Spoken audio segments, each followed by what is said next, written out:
The book of Genesis tells us that Abraham went to complain to Abimelech about a well that his men had taken from him by force.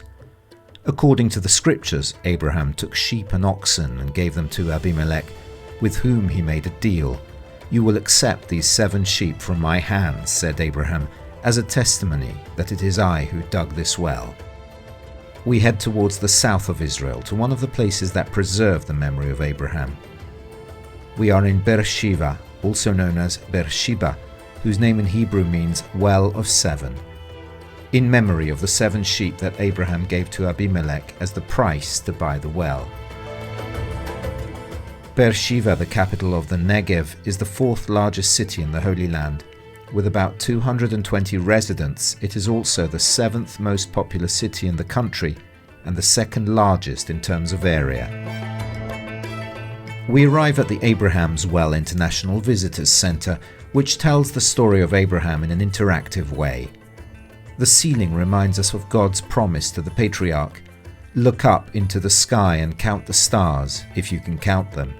Such will be your descendants."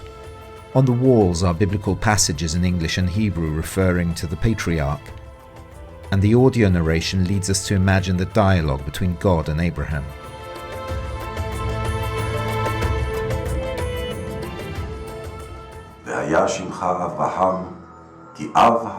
At one point, with the help of a giant screen, you can experience walking in the desert together with the people of the time. Of the soul, in search of the well containing the water of life. You will come to... In 2013, the new center was opened. We decided that the theme of our father Abraham was important. That is why we built a center in which we show a film and which offers orientation elements, so that the tradition of our father Abraham can be passed on to all religions.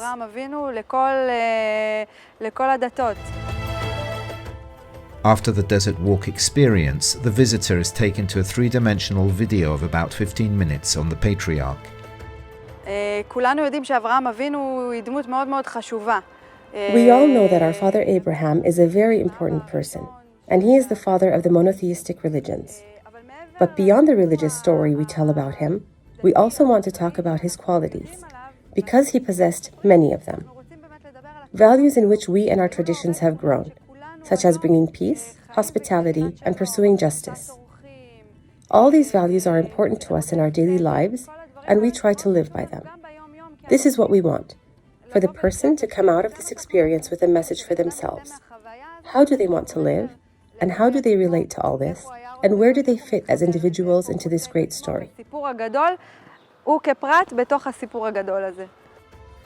At the end of the video, behind the screen, a surprise. A well appears. The clues say that this is the well that Abraham claimed in his meeting with Abimelech. But the only certainty is that those who come here have the opportunity to learn more about the history of the Patriarch. The well has passed through the traditions of the nomadic tribes over time. They say that there is a stone inside the well, indicating that this is the well of our father Abraham. It is exciting to think that the Patriarch passed through this region and lived in this land for some time. As it is written in the book of Genesis, "Then Abraham returned to his servants. Together they set out for Beersheba, and Abraham dwelt in Beersheba." To remember the life of Abraham is to walk a journey of faith guided by the words and promises that God assures to keep.